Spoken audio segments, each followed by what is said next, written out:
Folks, Black Star Network is here. Hold no punches! I'm real revolutionary right now. Black power. Support this man, Black Media. He makes sure that our stories are told. Thank you for being the voice of Black America, Roland. Stay black. I love y'all. All momentum we have now, we have to keep this going. The video looks phenomenal. See, this difference between Black Star Network and Black-owned media and something like CNN. You can't be Black-owned media and be scared. It's time to be smart. Bring your eyeballs home. You dig?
Today's Monday, May 13th, 2024, coming up on Roland Martin Unfiltered, streaming live on the Black Star Network. The Houston Independent School District Superintendent and the state-appointed Board of Education trustees, they approved a measure to outsource dozens of district staff and teaching positions, also firing principals beginning for the 2024 school year. This has rankled numerous parents as well as elected officials. We'll talk to two state representatives, one who used to serve on the school board, about the drama in Houston, the largest school district in the state and one of the largest in America, and how this is absolutely a Republican strategy to destroy public education in Texas.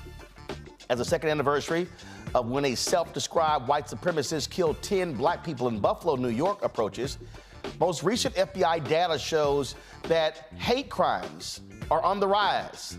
The largest, no, not anti-Semitism, African Americans. We'll talk about this here with a professor of criminal justice. Also, some folks are not happy with Vice President Kamala Harris's comments today about breaking barriers. Oh, because she got a little colorful.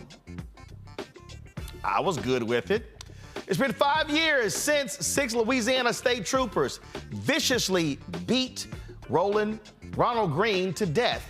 His mother, Mona Hart, will be with us to update us on her fight for justice for her son. Also, it's National Women's Health Week, and our Fit, Live, Win segment and organizations is expanding its services to meet the post-Roe v. Wade needs, relaunching its Birth Justice Care Fund. Plus, new poll out. New York Times Siena has a lot of progressives upset. Why? The poll is a joke. I'll explain. It's time to bring the funk. I'm Roland Martin Unfiltered on the Black Star Network. Let's go. He's got it. Whatever the miss, he's on it. Whatever it is, he's got the scoop, the fact, the find. And when it breaks, he's right on time and it's rolling. Best believe he's knowing. Putting it down from sports to news to politics. With entertainment just for kicks, he's rolling. It's on go, roll, y'all. It's Roland Martin, yeah. Rolling with Roland now.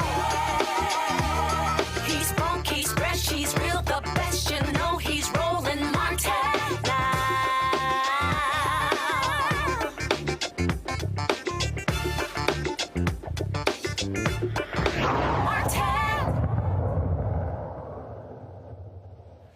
Well, folks, there's nothing like being a history-making vice president. That's who Kamala Harris is. Not only is she the first black vice president, she's also the first Asian American vice president, also was the first female vice president. She attended the annual Asian Pacific American Institute for Congressional Studies Legislative Leadership Summit.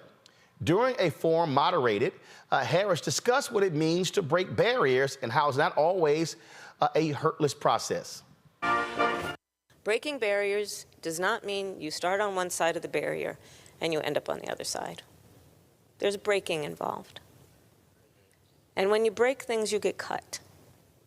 And you may bleed. And it is worth it every time. Every time.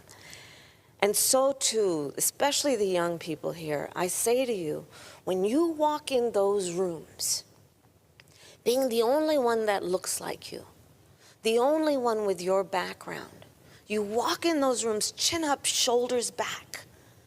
Be it a meeting room, a boardroom, a courtroom, a hearing room.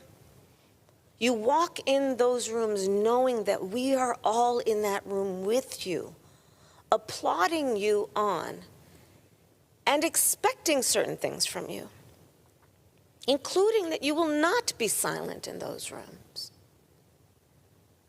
And that we expect that from you because we also expect that you will internalize and know we're there with you. And so your voice can be strong. It is, as Alicia said, my mother would say to me, don't you ever let anybody tell you who you are. You tell them who you are. Don't ever carry as a personal burden your capacity to do whatever you dream and aspire to do based on other people's limited ability to see who can do what. This is part of what's involved, is that we have to know that sometimes people will open the door for you and leave it open, sometimes they won't. And then you need to kick that fucking door down.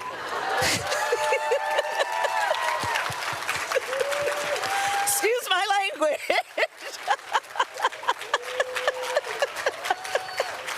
We're gonna make t-shirts with that saying, kick the fucking door down. Yo, that works for me. I mean, here's the reality. If there's any person, all these folks on the right, I don't want to hear none of y'all mouths. Because y'all the ones supporting a cussing, pathetic, shameful, despicable individual who uses coarse language all the time. And you know what? Here's what this reminds me of. I remember years ago, I was watching Nightline. I remember Mom was baking a cake for a cake business, and I was in our kitchen, and Nightline was on. And there was a conversation, and it was Ted Koppel, Ice-T, Dr. Alvin Toussaint. And Ted Koppel began to ask Ice-T, about language in rap music. And Ice-T said, Ted, he said, you know what, black folks are just different. And sometimes he said, black people cuss for emphasis. He said, like, for instance, somebody white might would say, Johnny, put down that knife. He said, somebody black will say, Johnny, put down that goddamn knife. He said, Ted, there's a difference. And so then Ted Koppel turns to Alvin Toussaint, and he goes, Dr. Toussaint, your thoughts. And Toussaint, he was an advisor to the Cosby Show, and he's Harvard, all this sort of stuff. He goes, Ted, Ice-T got a point. So sometimes you got to use colorful language to get folk attention. My Pam, Dr. Julianne Malveaux, economist, president, emeritus, author out of D.C. She joins us right now. Derek Jackson, state representative out of Georgia, District 68. Joins us from Atlanta. Former Georgia state representative Renita Shannon out of Atlanta joins us right now. Probably the most cussingest person on this panel is probably, she probably cussed more than me, is Julianne. So, I mean, but she's right, and frankly, this is the Vice President Kamala Harris I want to see more of. I want to see that sister who cuts right to the chase. I said this last week, Julianne, and I'm going to keep saying this here, because Biden is not out there. We know he's 82. They need to have her constantly doing discussions, on the road, leading rallies, you name it, letting her carry this ticket flat out. Well, I fully agree with you about her having more visibility. Certainly in the past couple weeks, maybe the past months, she has. But for the longest time, they were keeping her under wraps, and I think to the detriment of the ticket. I just laughed when all she said was F. I mean, I try not to cuss on the air much, but I cuss just about every place else. And I would have said the MF door if it was me, but like Alvin Toussaint, we have different cultures. And a lot of people don't want to deal with it. They want to talk about profanity. And to me, what is profane is the state of our politics. What is profane is a woman not having the right to choose. What is profane is some of the things we're going to talk about on this program today. From teacher firing to shoot black people, that's profanity. And if somebody needs to use colorful language and say, stop this MF shit, and I did say shit, stop it. That's what needs to happen. I don't think they get it. And, sometimes I'll tell you a story offline with ignorant when I cussed this white man out and then I had to go to court for something else. And he sat on the stand and cried because he said she kept calling me a and he couldn't say it. He said, He couldn't get it out. And the judge said, well, if you can't tell me what she said, I can't judge. It was a brother. He knew what I said. But this was years ago. But the bottom line is, some of this is clutching pearls. This is clutching your pearls. Oh my God, she used the F word. Well, you've been effing black people since we've been here. That's all I have to say. The thing here, Renita, look, we're in the throes of a campaign, and to her detriment, the first 18 months, her Vice President Harris and President Biden really could not travel around the country because of COVID, all the different precautions. Also, folk have to remember, the first couple of years, she had to stay near D.C. because they needed her vote to break filibusters in the United States Senate. She's actually broken the record for the most tie votes cast. I just fundamentally believe that there has to be an even more aggressive strategy of having her out there talking to people, interacting with people, and not just in these sit-down forums. The campaign should be actually putting together outdoor rallies, and not just scripting her the way they are. I remember when she spoke in Buffalo, and y'all find those comments, and she was not supposed to speak at the funeral of the folks in Buffalo. We're gonna play that around when we talk about the hate crimes. She was not supposed to speak. Those were off-the-cuff remarks. I dare say that and the comments that she made at the funeral of the brother who was killed by the Memphis police were two of the best moments because they were not so heavily scripted. I just think too often they are frankly putting a straitjacket, handcuffs, and duct tape around the vice president. Hey, guess what? You lose in November, it doesn't matter. Right now, you got to go ahead and let loose and let it all hang out. They are putting too much of the handcuffs around her, and a lot of it has to do with gender.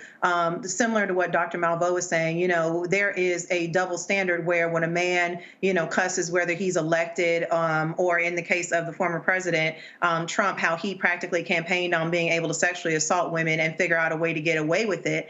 None of that was looked at as any sort of problem. And so you see that over and over again, that when men are passionate when they speak and when they cuss or whatever it is that they do, they generally get called a maverick and showing additional leadership. But when women show that they are real people too, then that is an issue. And I think that that's a lot of what those who are complaining about. It's just a double standard. I think that this helps her. I hope that she does not come out with some big apology after. She's just showing that she's a real person. And while we all try to, and she does the same thing too, while we all try to, for the most part, not use expletives in our daily work. For example, I don't speak the way that I speak on your show, Roland, that I would speak, when I'm not doing your show, because I imagine that kids are listening and it might be family time or whatever. At the end of the day, the vice president is a human being, and we all know that she's also an adult, and so she does cuss. And so to me, it seems like a lot of the criticism that she would be receiving around this is largely because she is a woman, additionally, because she is a Black woman. And this is what the campaign really needs to see, because for so long, Biden and Kamala have gotten, dinged for not being human, dinged for being too, people would ask things like, are they even alive? Things like that. So now when she shows you that she's human, now it's a problem. I just think it's a double standard, and I hope that she doesn't think another second about having used that word. And look, you do have that the double standard that's going on there, Derek, but also it's being real and cutting to the chase. Again, we're in a moment here where you got to be as real and profound as you possibly can in reaching people. And I just think having those real honest conversations sometimes call for you to say what you got to say. Roland, one of the things that I'm often reminded that we got to stop saying enough is enough, because we've been saying enough is enough for a very long time. We got to make them feel uncomfortable. And those who feel uncomfortable, well, then they're just going to have to do as we have done for centuries. We've always felt uncomfortable. We felt uncomfortable at the workplace. We felt uncomfortable in the political arena. We felt uncomfortable in the school system. And so now when we start to demonstrate that we're authentic and we're human and we have feelings, then it's okay for them to feel uncomfortable. We can really, bring this down to 2 points. And I appreciate what my good friend and my colleague, Representative Shannon, stated. It is a double standard. And so now we just got to remove the handcuffs on Vice President Kamala Harris and let her demonstrate that she's a human being. She's skillful. She knows when to turn the switch on and off. And it's okay to make folks feel uncomfortable. I'm okay with that because the use of saying enough is enough is more than enough. I'm exhausted. Yep. And so we just got to drop it and meet them where they are. Especially when we're dealing with lying fool every single day on the Republican side. Got to go to break. We come back. Folks, we're going to talk about what's happening in Houston with the school district there. Massive cuts taking place there. And somebody has to say it. Latinos in Houston, y'all going to have to own what's actually happening there. I'm explaining when we come back. You're watching Roland Martin Unfiltered on the Black Star Network. On the next Get Wealthy with me, Deborah Owens, America's Wealth Coach, are you trying to figure out how to earn more revenue in your business during these volatile times? Learn how to tap into the largest marketplace in the world through government contracting.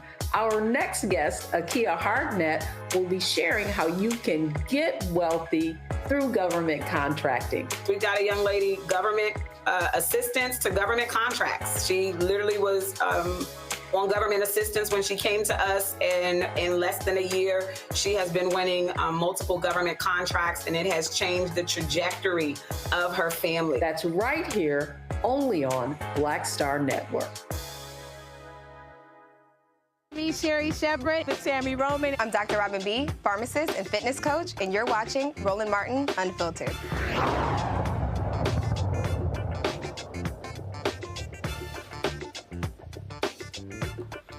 All right, folks, massive drama taking place in Houston to close a $450 million budget shortfall. Mike Miles, who is the state-appointed superintendent, has issued a wide variety of cuts. Not only are they cutting staff positions, they're cutting teaching positions. They're also firing and transferring, forcing the resignation of award-winning principals as well. Now, the state-appointed superintendent and the school board, they replaced the elected school board and the superintendent who was there.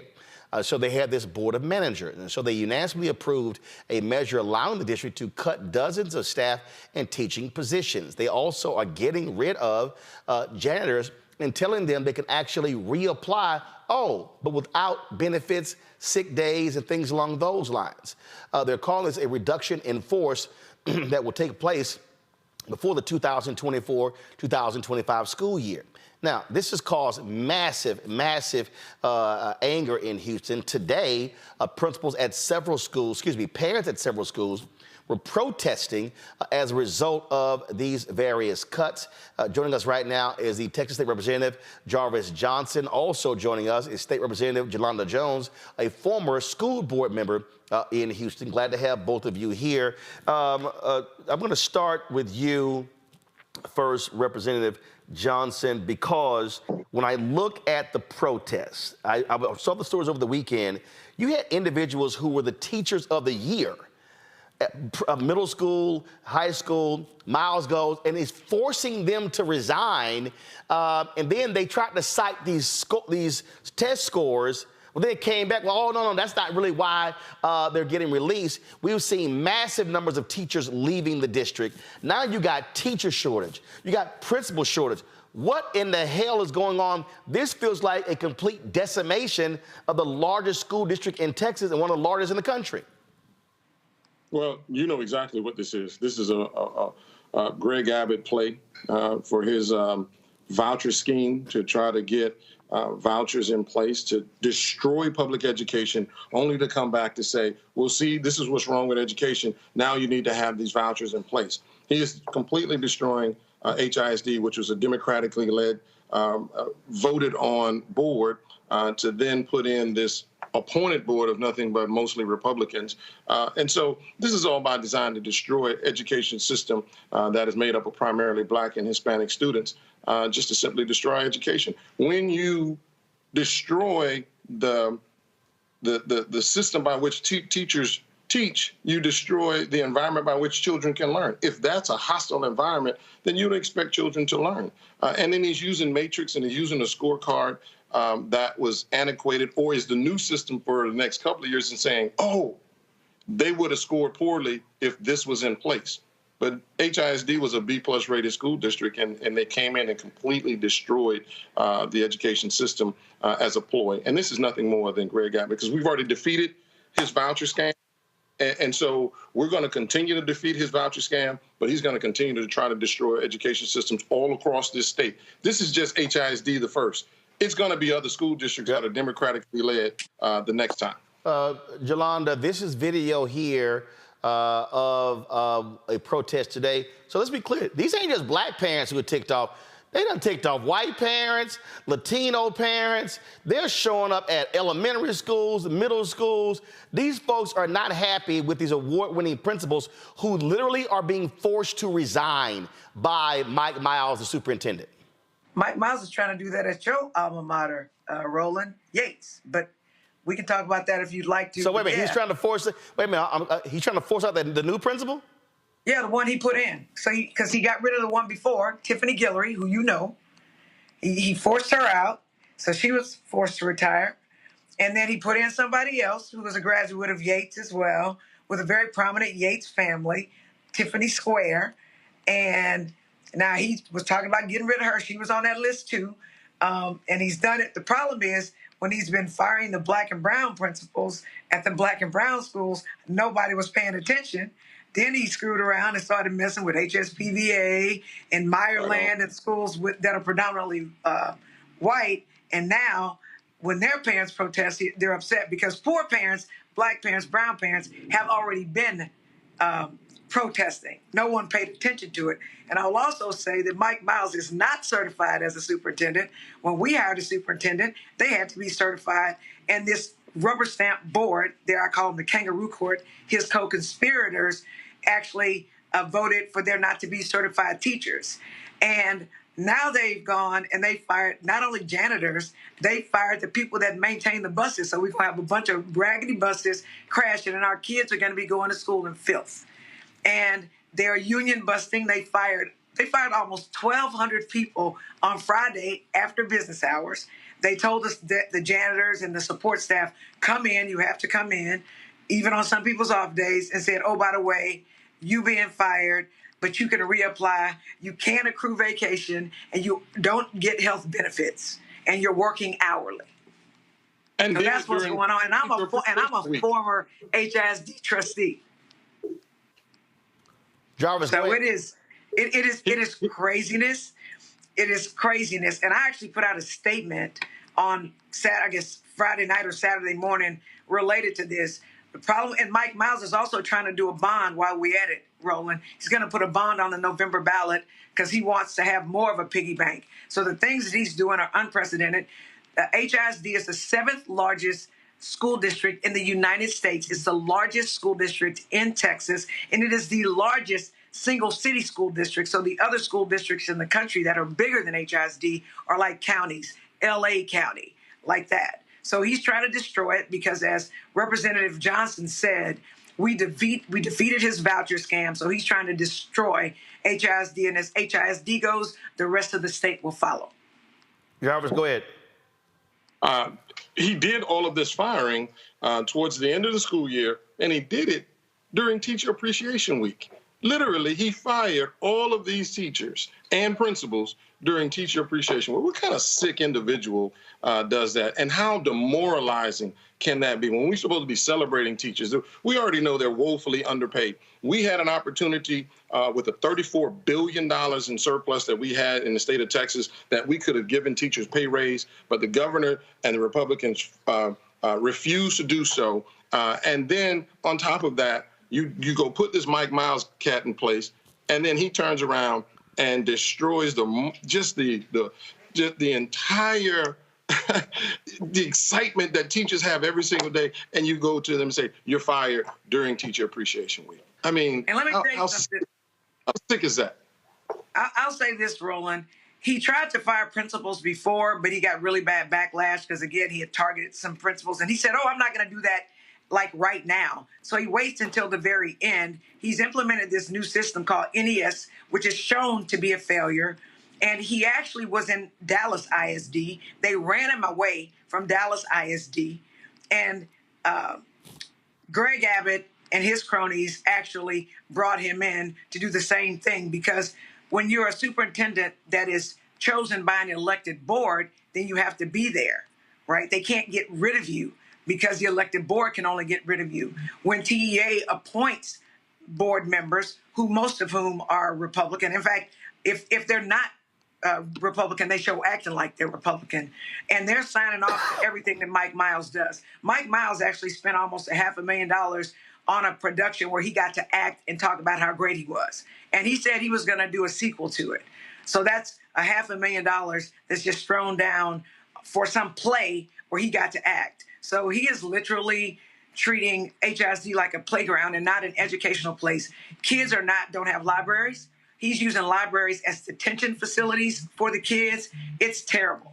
It is awful. And he's got people who are not certified teachers teaching in HISD. And then he wants to blame the principals and the teachers for failing the kids when he's the reason that they have the environment where they have uncertified teachers and uncertified superintendent, and they can't teach kids because these people don't know how they're teaching kids. And what he's paying his administrators who work under him, he's paying them as if they work in big companies and are making a lot of money. So, yeah, he screwed around. He effed around and found out because he messed with the white kids and the white parents, and now everybody's talking about it. So I'm actually offended. And I will tell you, the only reason, Roland, that we have an appointed board is because, if you'll recall, because you reported on this, we actually had a walking quorum with people on our board. And let me make sure I say their names.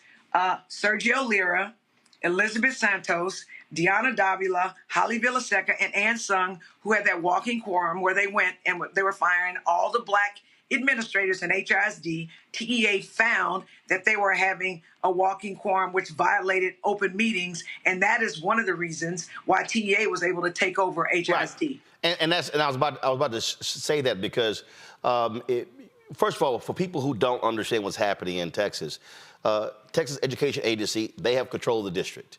That's the state. So that's the governor, that's Lieutenant Governor Dan Patrick, two crazy, deranged MAGA individuals. And so, and correct me if I'm wrong, this is a 7-year hold? Yeah, that's what they say. Okay, so now it can be. Jarvis, go ahead. No, I'm just saying it can be. It's up to 7 years. It's only supposed to be, yeah.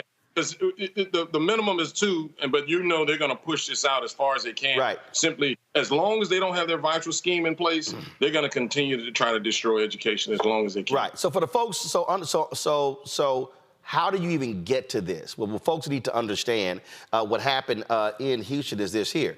And this really goes back, folks, to I interned at the Houston Defender in 1990. And I remember reporting on a story in 1990 when there was a battle between blacks and Hispanics over someone who was going to lead the police department. And so what you've had significant battles going back to 1990 of superintendents, of fire chiefs, of police chiefs, of critical positions in Houston.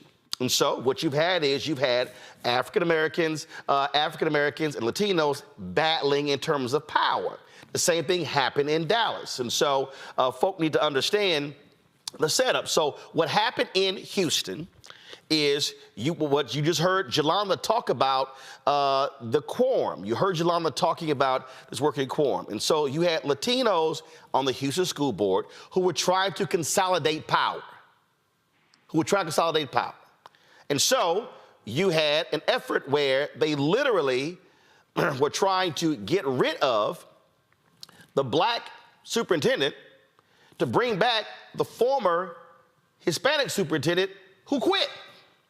Now he was run away. So he was runaway, so they got and they got actually busted. did fire her, if you're required. Right. They illegally fired her. If you'll Right. So they fired the sister. And we forced him to bring her back. Right. Fired the sister to bring her back. And so go to my iPad. So this is from 2019. The threat of a state takeover intensifies for the Houston Independent School District. So what you're seeing right now, the roots of this began then. And you had the battle that was going back and forth. And so Latinos in Houston are going to have to accept the reality that this whole thing, they opened the door. With this walking quorum, they opened the door for the state to come in, and that door began to widen. And guess what? Now it's a whole bunch of Latino folks are getting fired. Whole bunch of black folks as well. So people have to understand what's happening in Houston because, as you heard Jarvis say, the governor, Abbott, he's desperate to pass vouchers in the state, which is a scam. Now, y'all know, I'm the founder of School Choice is the Black Choice.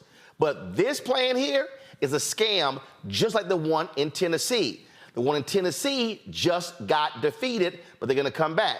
What Abbott did in Texas was he literally opposed, supported the candidates who, the Republicans who voted against his voucher scam, he supported their opponents, and they have systematically taken them out.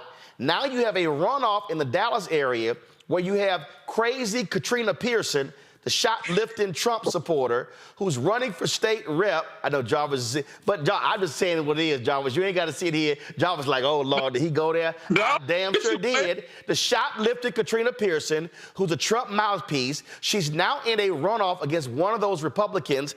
Abbott hates her because she was trashing him, but now he's backing her because he wants to eliminate every single one of those Republicans who voted against the voucher bill. And guess what? All those rural white folks in Texas, y'all are about to get screwed. Because the voucher scam in Texas serves one purpose. It is to be able to give billions of dollars to middle-class white people in the suburbs who want to remove their kids from public schools, send them to private school. You don't have enough seats in private school, but this effort is to strangle the public schools in Texas, and that is their goal. Same thing in Texas, same thing in Tennessee. And Jarvis, that is what we're seeing. So folk got to understand, you pulled some crap 5-6 years ago. Now you're seeing chickens have come home to roost, and the very folk who were trying to consolidate Latino power, now about to see a whole bunch of Latino janitors and custodians and teachers and support staff get fired because they were trying to screw black people when it came to power. In addition to all of that, which you're absolutely correct, but I will tell you, in addition to that, rural Texas is going to get screwed because more times than not in rural communities, the school is the largest employer of that particular school of that particular area. So that means you're going to find people are going to lose their jobs anyway. The Republicans, and Greg Abbott knows this, 70% of Texas disapproves of vouchers. He only did this because Ron DeSantis decided to do vouchers in Florida, and he was trying to keep up with DeSantis so that that they could get Trump's approval of who's going to be his running mate. So that's what this is all about, because Abbott knows he's going to be gone in a couple of years.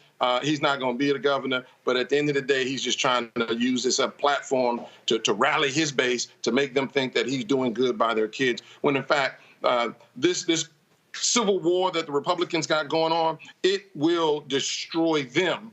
And I'm all for it. I'm here for it because they're tearing each other apart. And they're tearing these schools apart. And I'm so glad, Yolanda pointed that out, I'm so glad that you're now bringing it to the doorsteps of people that normally didn't understand it, they didn't see it. See, the one thing you got to have in politics is empathy. Because when it starts to happen to you, when this thing starts to come at you, then all of a sudden you go, oh, is that what this was all about?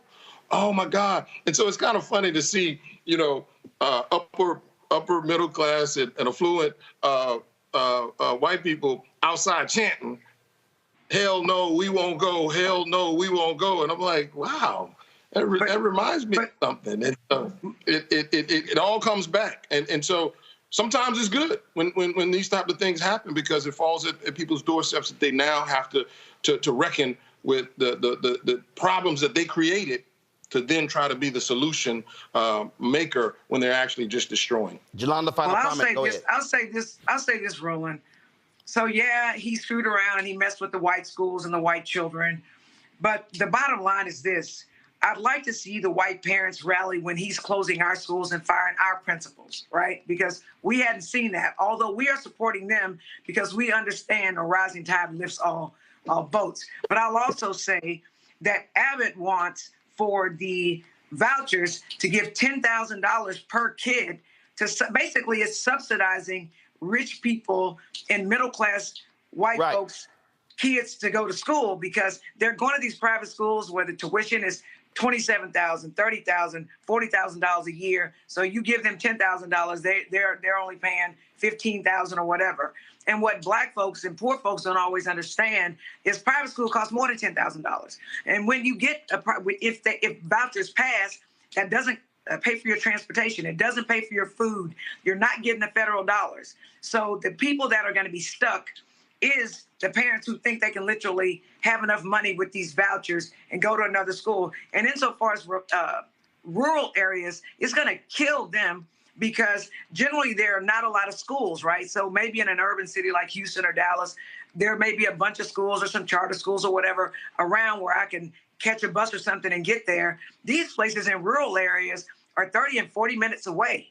So it's going to decimate them. And so I'm actually very, very, very sad to see Abbott try to exact this plan and go around what voters wanted because HISD, I believe, is irreparably harmed right now. And we are literally losing an entire generation of kids. Now, perhaps once HISD is decimated, because that's where it is, if I were a parent of a child who was school age, although I believe I shouldn't have to pay for private school, I'd have gotten extra jobs, worked overtime to put my child in a private school because HISD is not an environment to teach kids in because they don't have certified teachers. And if you're a parent, you know you don't want to send your kids to where teachers are not certified. They have principals, the good principals have left. They are running them out. They have threatened. Mike Miles is he is threatening people. He's a dictator. And principals literally call me and they're afraid. Teachers call me and they tell me what's going on because they are afraid that if they open their mouth, so he's stifling their First Amendment rights, that they will lose their jobs. And so there is not a First Amendment right in HISD for anyone who works there. So HISD is destroyed. I don't know if we can fix it. I don't know if we can fix it, at least now in the near future. Well, very simple, folks. That is, I totally get what you're saying, Jolanda, in terms of these white parents. But you know what? Whatever wakes them the hell up, cool. Just like in Tennessee, it was a whole bunch of black folks getting shot.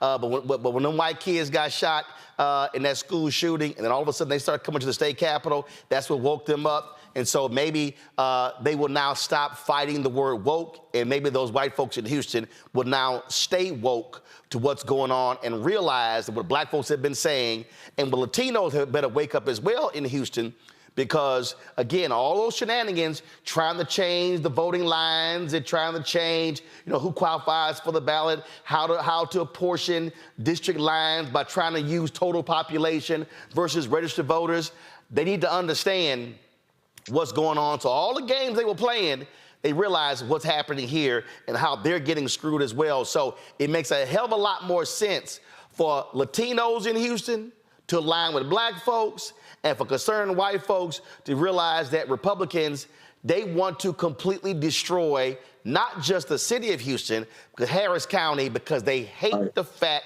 that it's blue. No. That's why I said Houston. No, I said Houston and Harris County. They want to destroy it because they hate the fact that they can't control it.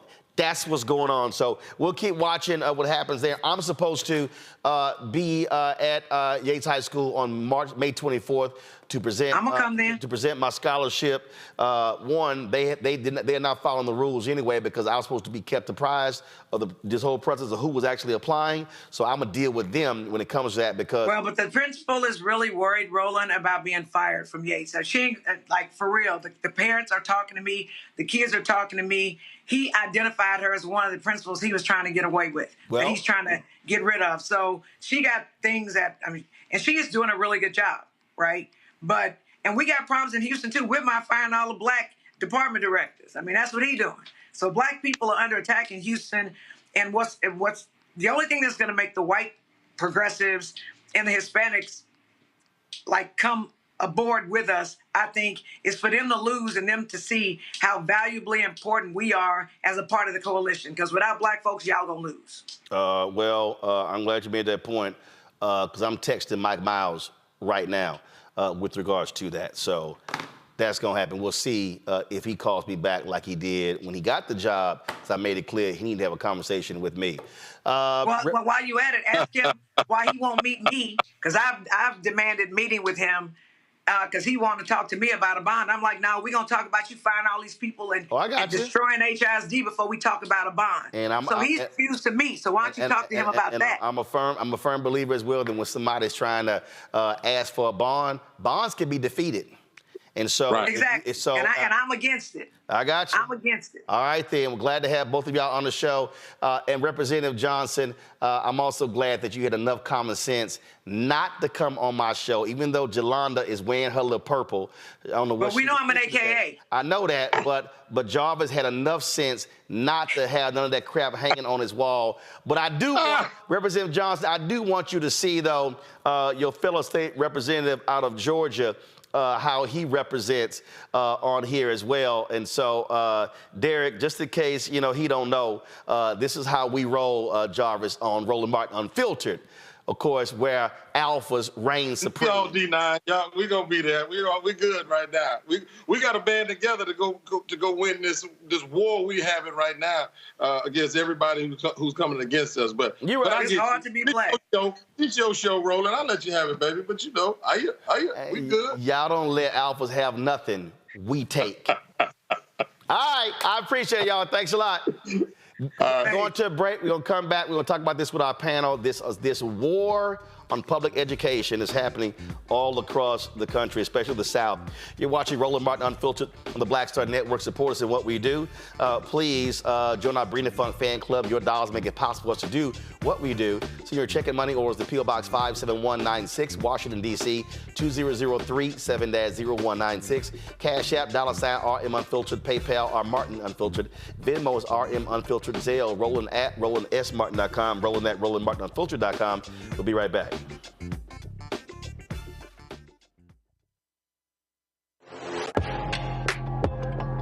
A lot of y'all have been asking me about the pocket squares that we have available on our website. You see me rocking the Shibori pocket square right here. It's all about looking different. Now look, summertime is coming up. Y'all know, I keep trying to tell fellas, change your look, please. You can't wear athletic shoes every damn wear. So if you're putting on linen suits, if you're putting on some summer suits, have a whole different look. The reason I like this particular pocket square, the Shibori, is because it's sort of like a flower and looks pretty cool here versus the traditional boring silk pocket squares. But also I like being a little different as well. So this is why we have these custom-made feather pocket squares on the website as well. My sister actually designed these after a few years ago. I was in this battle with Steve Harvey at Essence, and I saw this at a St. Jude fundraiser. I saw this feather pocket square, and I said, well, I got some ideas. So I hit her, and she sent me about 30 different ones. And so this completely changes your look. Now, some of you men out there, I had some dudes say, oh man, I can't wear that. Well, if you ain't got swagger, that's not my problem. But if you're looking for something different to spruce up your look, fellas, ladies, if y'all looking to get your man a good gift, I've run into brothers all across the country with the feather pocket squares saying, see, check mine out. And so it's always good to see them. And so this is what you do. Go to RolandSMartin.com/pocket squares. You can order Shibori pocket squares or the custom-made pocket squares. Now, for the Shiboris, we're out of a lot of the different colors, and I think we're down to about 200 or 300. So you want to get your order in as soon as you can, because here's what happened. I got these several years ago, and the Japanese company signed a deal with another company, and I bought them before they signed that deal, and so I can't get access to any more from the company in Japan that makes them. And so get yours now. So come summertime, when I see y'all at Essence, y'all could be looking fly with the Shibori pocket square or the custom-made pocket square. Again, RolandSMartin.com/pocket squares. Go there now.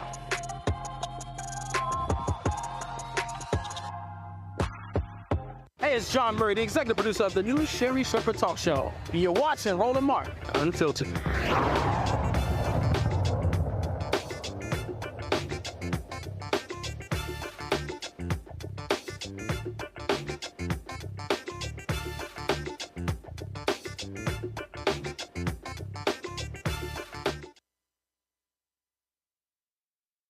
Racially motivated killings and other hate crimes targeting black folks are rising across the country. Although Congress is focusing on anti-Semitism, no, the numbers show that it's also what we're seeing among African Americans. ABC News reported the FBI data shows that of the more than 8,500 hate crimes reported nationwide between 2020 and 2022, black folks were targeted in 52.3% of the offenses. Between 2021 and 2022, the numbers rose from 2,217 to 3,421, making black folks 4 times more likely to be targeted in the overall U.S. non-Hispanic black population. Hate crimes targeting black folks under the age of 18 rose 10% in 2020, 12% in 2021, and 14.6% 2022. Gloria J. Brown Marshall, professor of law and Africana studies at John Jay College of Criminal Justice, joins us to discuss this here. Glad to have you on the show. First of all, Gloria, a lot of the attention in the past few weeks has been about anti-Semitism on college campuses. Numbers make it perfectly clear it's black folks who should be worried in this country. And I think those numbers are low because we don't report everything. There are plenty of things that happen to us every day that we do not report because we just want to go to our jobs, go to school, go home, and try to get there safely. And so we ignore a lot. We ignore a lot of police intervention and harassment, as well as harassment by others. And so I think it's very important for us to understand that those numbers can be misconstrued as being lower than they actually are. So what do you propose what should be done? What should people be saying about this? Because look, a lot of black folks made a whole bunch of hay out of the anti-Asian hate crimes bill, which actually that wasn't what it was. It was really a joke. It created one position for 1 year. So the reason it passed so easily, there was no teeth behind it. What should be happening? Well, for one, we have an Emmett Till Anti-Lynching Act that was signed into law in 2022. I'm sorry. You could explain that again for all the black folks in the back who keep saying there has been no anti-black hate crimes law passed? There has been an Emmett Till anti-lynching law that was passed in 2022, and that is after almost 200 years of trying to have anti-lynching legislation passed in this country and always being blocked by the Senate. And this time it was barely passed because Rand Paul tried to block it. But here's the thing. The prosecutors aren't using it. This is even when it comes to police-involved civilian killings. The prosecutors must bring the charges. The prosecutors must put the evidence before a grand jury, call a grand jury and try to get an indictment. And so you can have all the laws in the world, but if the prosecutors aren't willing to actually prosecute, then it's just words on paper. So what we should be doing is pressing the U.S. attorneys across the country to utilize this law. So how can that law be applied to these hate crime attacks against African Americans? Well, for one, when it's the heinous attacks like the mass racial attacks that you saw in Florida, that you saw in Buffalo, New York, and even the attacks that took place at synagogues and other places, then you can apply the anti-lynching law because a lynching could be anything from what happened to George Floyd in 2020 to what happened to Emmett Till and what we've seen at modern day lynchings with Ahmaud Arbery. There are certain ways in which killings take place in horrible ways in order to send a message to the community. It's not just the killing itself. It is the horrific way in which the killing takes place. In this country, we've had people burned alive. I'm talking about more than one case of people burned alive. We've had people having their eyes gouged out, having their tongue cut off, all these horrific things, castrations, pieces of body put in store windows. This is happening in this country. And so when we have these mass killings that are race-based, we need to be bringing anti-lynching charges against the people who perpetrate them. As far as the individual hate crimes, we need to know that a hate crime is different from a regular assault because a hate crime has a racial bias to it. That involves intent. Was the person attempting to make this a hate crime when they committed it, or was this an assault? That's what has then made it difficult to bring a hate crime allegation. Also, I think many Black people need to actually start reporting things that happen. And as I said, that number would probably triple when everyone who's actually being affected by these things begins to bring these cases to the Department of Justice or to the EEOC or to the FBI and other places that are keeping record. All right, then. Well, hopefully we will see that kind of action take place when it comes to what's happening here with these hate crime stats. Yes. And I would say this one last thing, Roland. Thank you so much, my alpha brother. But one of the things that really bothers me so much is that sometimes we of African descent just get worn down and tired. And we don't want to do that extra step and say, do I have to report this? Do I have to go through all the trouble? Is anybody going to believe me? We need to know that when you actually take action, it helps you. Don't internalize that because it leads to depression. And we're talking about mental health. We need to talk about our mental health. When you act, it actually helps your mental health. So people who are being affected by this, the action itself will help you and send a message to other generations and to the people perpetrating it that we're not going to stand by and just be oppressed. All right, then. We appreciate it. Thanks a lot. Thank you. All right, let's go to my panel, and I want to start with you, Renita. So I want to first deal with the school issue first, so they come back to this issue right here. And that is, when we talk about this attack that we're actually seeing, people need to understand billionaire Republicans are funding this effort to completely dismantle public education. Now, one reason why, and this is the leading reason, it has nothing to do with education. The targeting of public education is that they're targeting teachers' unions, which are the largest donor to the Democratic Party. So that's one. Two, what they also are trying to do, they are trying to create a right-wing Christian nation. So they want to be able to use these resources to allow folks and to send kids to right-wing schools and using the public funding. This was uncovered in Tennessee. We saw it in North Carolina. So folk need to understand, on the surface, they're trying to say, oh, this is to improve public education. No, you got to know what's happening behind the scenes and who are the forces trying to do this in North Carolina, in Florida, in Tennessee, in Texas, and other states.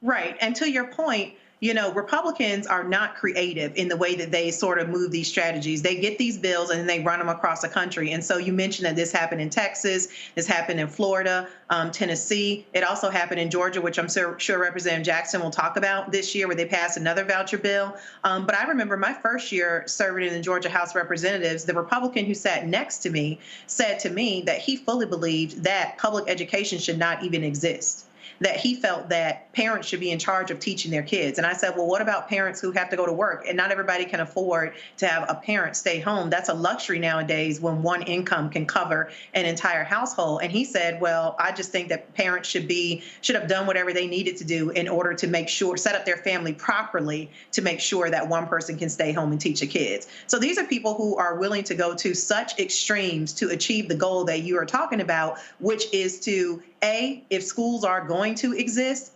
their ultimate goal is to just get rid of schools. But if schools have to exist, they better be schools where kids are being groomed and taught white nationalist Christian values. That is what they want. And they will do everything they can to continue to chip away at that, making that the case. But let me add to that, Renita, because what that also ties to abortion. What these fundamentalist white conservative evangelicals desire, Speaker Mike Johnson, the worldview that they have is for every woman to stay at home, birth babies, have dinner ready for their husband. That's also a part of this agenda. Mm-hmm. Absolutely. And that is what the Republican who was sitting next to me was saying about you should have set up your family in a way that allows for that one person to stay home. He was not talking about, and it might be a toss-up between if it's a man or the woman who stays home. He absolutely meant that women should be at home teaching the kids these white national Christian fundamentalist values. So what we have to remember is, like I said before, Republicans are not creative. These are the same bills they run across the entire country. When we see it happen in one state, you absolutely have to know that it's going to come to another Republican state, and we need to be ready every time to defeat them. Oh, absolutely, absolutely. Derek, here's something that I need people to understand when we talk about this here as well. I'm going to pull this up, and that is this here. Yesterday, if you go to my iPad, yesterday was the anniversary of when Robert Smalls and some other Black Americans took control of a Confederate ship in Charleston. This is from Jerry Mitchell, who's out of Mississippi. Wearing a straw hat to cover his face, Smalls disguised himself as a Confederate captain. His wife, Hannah, and members of other families joined them. Smalls sailed safely through Confederate territory by using hand signals contained in the captain's code book. And when he and the 17 Black passengers landed in Union territory, they went to slavery to freedom. He became a hero in the North, helped convince Union leaders to permit Black soldiers to fight, and became part of the war effort. But this is why I'm reading this. After the war ended, he returned to his native Beaufort, South Carolina, where he bought his former slaveholder's home and allowed his widow to live there until her death. He served 5 terms in Congress, one of more than a dozen Black Americans to serve during Reconstruction. He also authored legislation that enables South Carolina to have one of the nation's first free and compulsory public school systems and bought a building to use as a school for Black children. This is the statue of Robert Smalls. Now, Derek, the reason that is important is because what people don't understand is that to understand where we are in this country, the reason there is tax-funded education, because you can thank Black people. It was free people of African descent who got elected to state legislatures. And one of the first things they did was put that into the state constitution. Now, after Reconstruction ended, the white folks ran the Black folks out, but they kept that. So the reason you are seeing state-funded education, because that was not the law in America, is because of Black people. And what Renita just talked about, what you have these white conservative Republicans, they despise that because they say, oh, they're being indoctrinated. So that's why the book banning, the attacks on CRT, liberals they're indoctrinating our kids. That's why the Republicans are allowing PragerU to come in with their work into the schools, because it's like, oh, these are liberal dens, because this is all about if you can tear down the public education system, then you now can control the hearts and minds of children for the next several generations. You know, Roland, I'm glad you highlighted the Reconstruction period, because if you read the Project 2025, as I did, nearly 1,000 pages, they go back to Reconstruction period. They're aiming to destroy everything, all the Black progressive accomplishments since Reconstructive period to this point. That's the whole Project 2025. The other piece that you're highlighting is this too, Roland. They've been after public education for a very long time because they realize if the electorate is not equipped with the knowledge and the wisdom to be able to call them on their BS. So think about it. All those Trumpers that's following them, it doesn't sound like they're very educated. And I'm not demeaning them. I'm just saying a person that can think for themselves, and they understand the value of wisdom and education, cannot be led astray. And so Project 2025 starts at Reconstruction period. So this thing about affirmative action that's been around for 50 years, check, they took care of that. DEI, check, they're taking care of that. CRT, and so if folks don't think that they can go back, all those things were precedented law and policies that and norms that have been in place, Roland.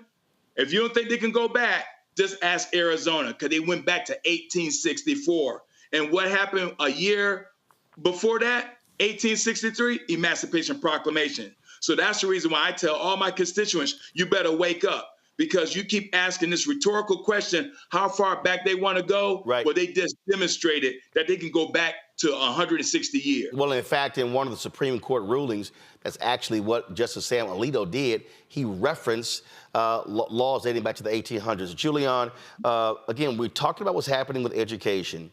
Again, this is one of the most important books that folks should read. I probably have sold more copies of this book than he has, because I've included him in numerous speeches that I've given over the past several years. Go to my iPad, Anthony.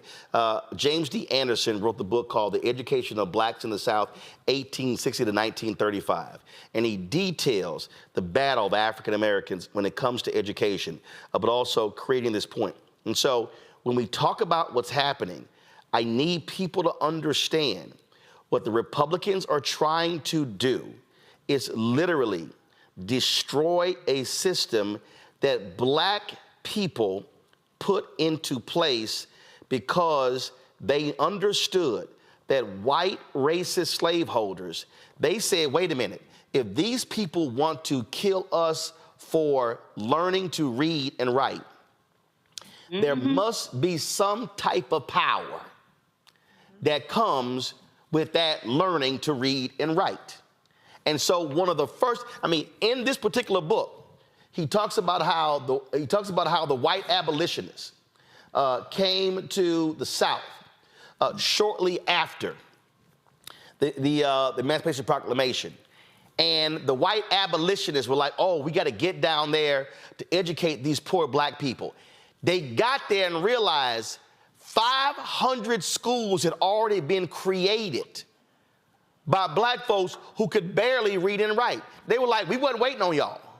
And so what you're seeing, the attempt to dismantle public education, is the attempt to dismantle one of the most fundamental things that black people helped make possible in this country, because they would want to make sure that our kids could be educated. So when you underfund schools today, and most public schools in America are predominantly black and brown, this is an absolute direct assault on black people.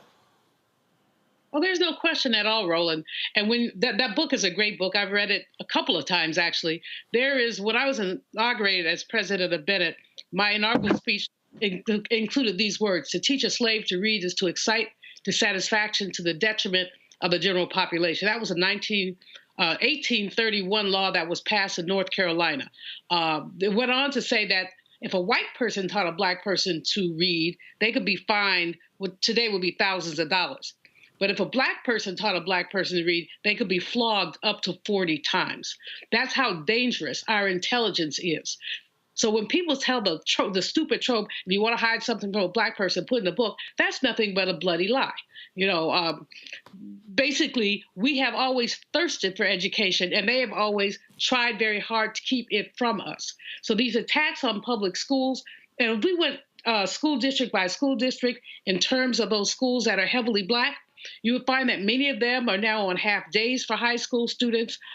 Some of the main things that we count on for education, civics. Many schools have removed civics education. And then some people think of sports and band and music as frivolous, but they're not frivolous things. They teach people how to be citizens in the world. But we go and look at these school districts, and what we're seeing is cutting, cutting, cutting. The Houston case is very unfortunate, but it's also not especially unusual. This one, because what's his name, Greg Abbott, is missing a brain cell somewhere or another, and he's on the attack. And what he's trying to do is basically out-Trump Trump at some level. But, you know, most people don't publicize it. They just do it quietly. Right. What I'd be interested in knowing about Houston is what's the racial composition of the people that they're getting rid of. The other thing that I'd be interested in knowing, I mean, do people understand when you fire the custodian and say you can come back, but without benefits, somebody's making money off that. And so we always have to follow the money. Who are these companies that are doing the contracting with the schools? Who owns them and what are they gaining? And that's a really important question, because when you have predatory capitalism, you have somebody who is always going to gain, especially when Black people lose. So it's pervasive. And the challenge is with the sister you just had on, sister from John Jay, she said people get weary. People get tired. I talked to a young brother that he said he's not voting. He's sick of politics. And when I ran it down to him, I'm like, dude, really? He told me, Roland, that everybody talks about student loan forgiveness, but he didn't go to college. So there's a class bias to all these things that Biden has done, which isn't the case, but he's been listening to the wrong Black nationalists, and he was confident enough to run this nonsense by me until I shut him down. But even still, a young Black man, 20, who just doesn't believe in voting. How can he not believe in voting? Because we're not teaching voting. In civics, you used to teach voting. You used to teach about what your choices were. Now you've got these folks who are basically, they're threatening your book, White people, lays it out. They're threatened, and they're going to do anything they can to go back, not forward, with our country. I do want to get a quick comments. Renita, I want to start with you. When you talk about those hate crime numbers, so this is the thing. This is where, for me, I need to hear Congressional Black Caucus members sounding the alarm on Capitol Hill. Yes, you heard a lot of people talk about during COVID, the attacks on Asian Americans. We've heard over the last couple of months, members of Congress push bills, talk about what's happening on college campuses. They say that Jewish students are unsafe. Well, if the FBI data is showing this, I need to see Black caucus members raising a ruckus saying do more to protect Black folks when it comes to hate crimes, Renita. Absolutely, I agree. And that is the thing that actually makes people vote. Because listen, let's just not pretend here that white people are going home every night teaching civics to their kids and reading lots of books and so well educated on voting. They're not. They are receiving things when they vote from the Republican Party, and we need to be receiving things as well. So I agree with you. That is something, this needs to be uplifted. We need to see some plans around what you're going to do about the brutalization that is going on against Black people in this country and the crimes. Additionally, I would say, as your guest brought up, police data, police brutality, harassment, and killings also need to be added into this data. Because when you look at what has happened to Black folks at the hands of police that we see happen week after week after week, and we know that these are things that they are not doing to white folks, how can you argue anything other than those are hate crimes as well? And so when you think about George Floyd, when you think about the brother who was killed in Alabama, where the police kicked his teeth, beat him up so bad and kicked his teeth in so hard that when they did his autopsy, they found that his teeth actually went down his throat. How is that not a hate crime? This is the stuff that if you want people to vote, you have got to give them something to vote for. People are very simple when it comes to voting. They must see themselves reflected in the agenda, and this is a perfect opportunity to make sure that people are really going to see themselves reflected in an agenda. Derek? Again, it's exhausting to say enough is enough. It's very sad where the young man down in Florida serving his country, very young, 20, just recently killed. You got another brother up in Ohio, said that he couldn't breathe 7 times. Again, so enough is enough. I think this is domestic terrorism. It should be classified as such. And we should, I agree with you, Roland. We here in Georgia, the largest Black caucus, should take this matter up right here in Georgia as well. Julianne? Roland, I'm very troubled by these statistics, especially given the shift. So I have never seen so many people talk about anti-Blackness as I've seen talk about anti-Semitism. If Jewish people feel threatened, and many of them have been, okay. But Black people have been threatened since we put our feet on this ground. We are threatened almost every GD day. And so when we talk about anti-Semitism, no one condones it, but we're all wondering, gee, what about me? The fact is that we have seen domestic terrorism, and that's what it should be called.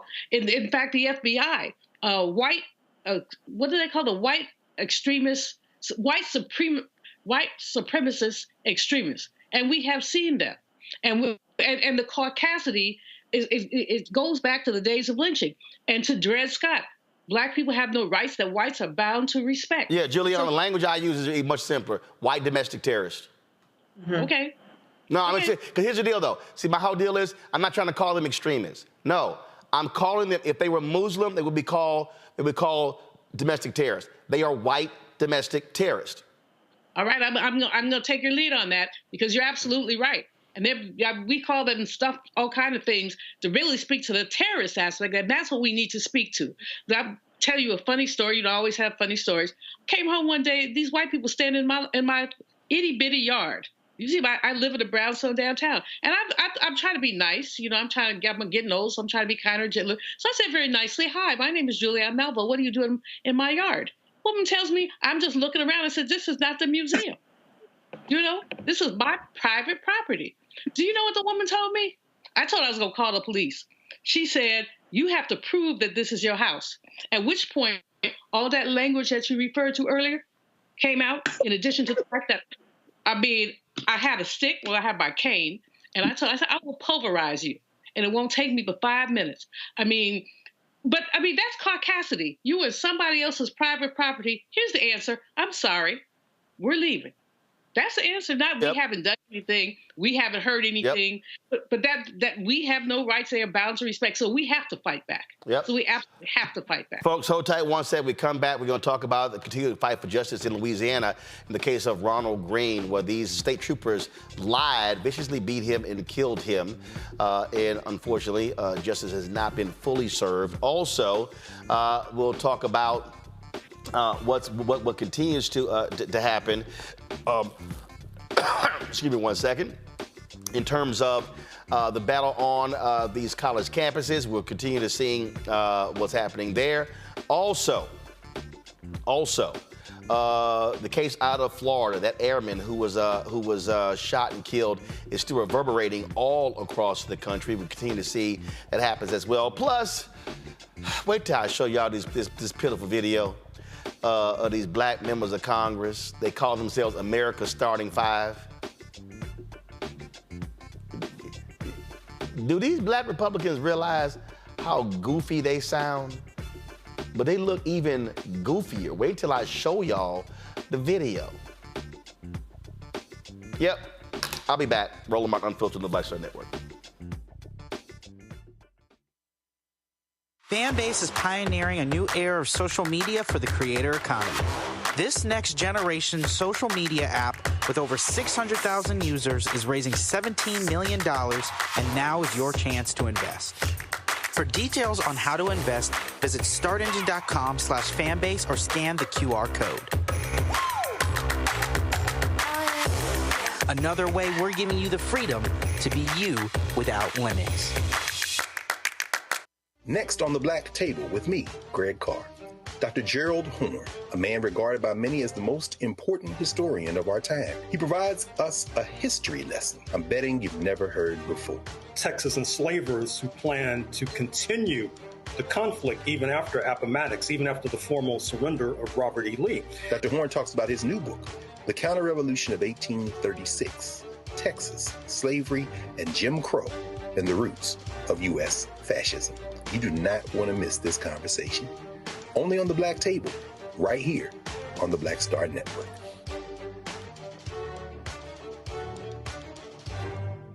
Me, Sherry Shepard, and you know what you're watching, Roland Martin Unfiltered.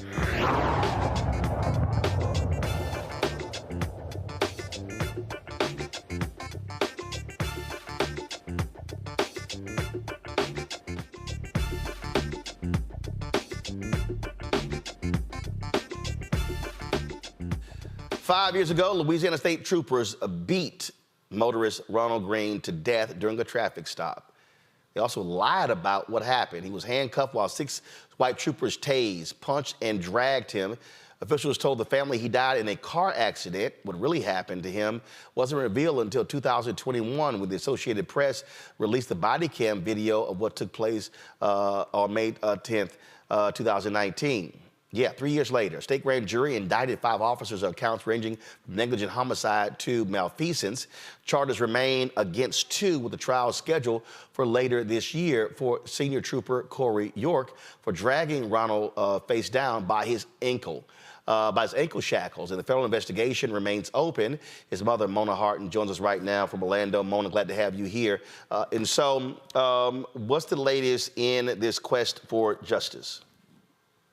The latest is with the 5 indictments that we had in December of 22, within months, 5 months, 2 of them, the judge granted the motion on the bill particulars. The motion to quash was granted. And within those 5 indictments of December 22, we're down. The whole year just wiped them out. We're down to 2. As you said, Corey York and Chris Hartman. And no one has been conversing or letting us know. We haven't heard from the feds. We haven't heard from the DOJ. We're left still in the dark. So, I mean, so obviously when you have federal investigations, they're continuing that. When's the last time you talked to DOJ? My gosh.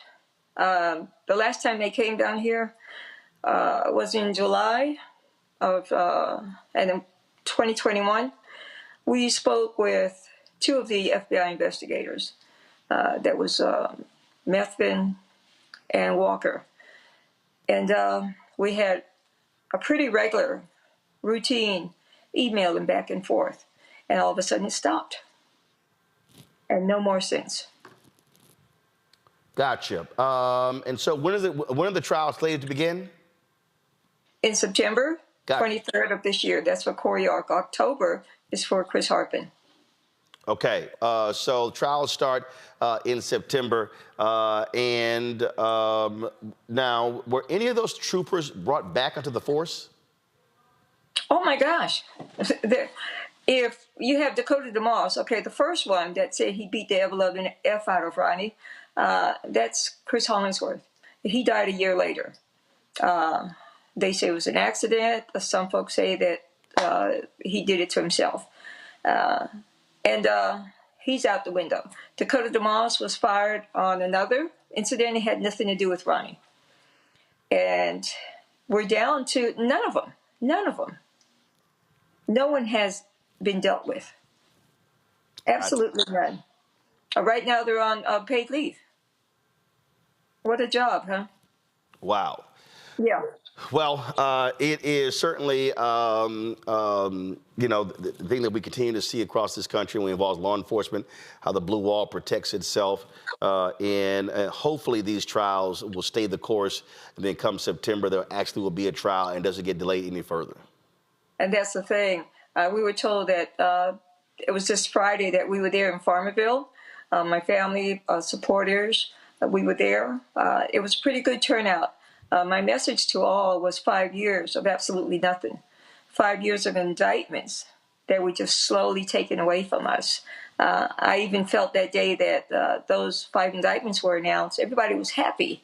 And I keep looking I rewind that tape, and I see that, look, I mean, well, what is indictments? We don't have anything. And in the course of months, it was taken away. And they said that May 10th, that's 5 years. If the feds don't do anything in 5 years for these cops, you can trash it. It's a wrap. But then you have to look at they told me my son died in a car accident. He did not. They lied. If it wasn't for those videos, I would have buried my son thinking that was the case. Right. But the state of Louisiana lied and they covered it up. This falls under the RICO Act. How can you say after 5 years the feds don't press any charges on these cops? You can't do nothing else. You have a scenario. You have the dots all connect from the governor on down on up. It's a network It's a network of criminal activity in the state of Louisiana. What happened to my son in a cover-up? 5 years of cover-up.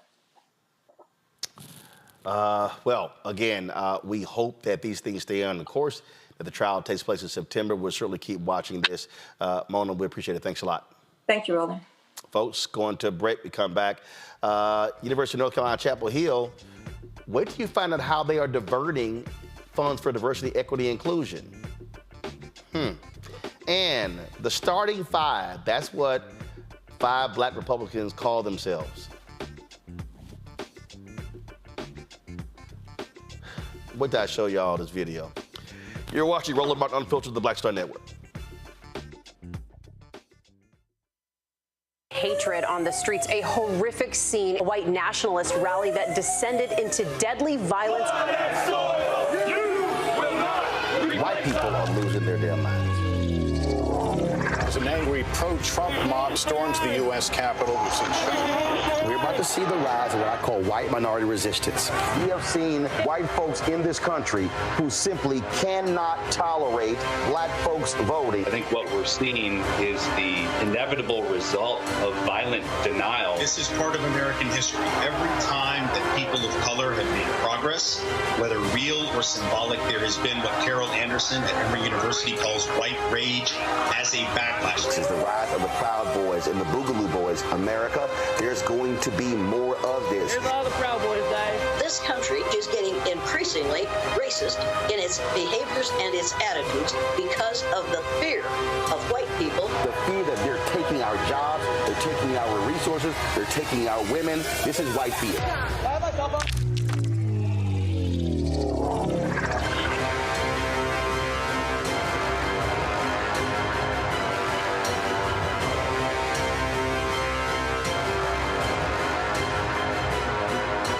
On a next, A Balanced Life with me, Dr. Jackie, the necessity of believing in things you can't see. It's called faith. It comes in all shapes and sizes, and it's powerful. And it's a big part of being able to live a balanced life. The valley I experienced being a cancer survivor was one where my footing was completely unstable. I had no idea what to do. And in that instance of not knowing what to do, I had to rely on faith. That's all next on A Balanced Life, only on Black Star Network. Farquhar, executive producer of Proud Family. You're watching Roland Martin Unfiltered.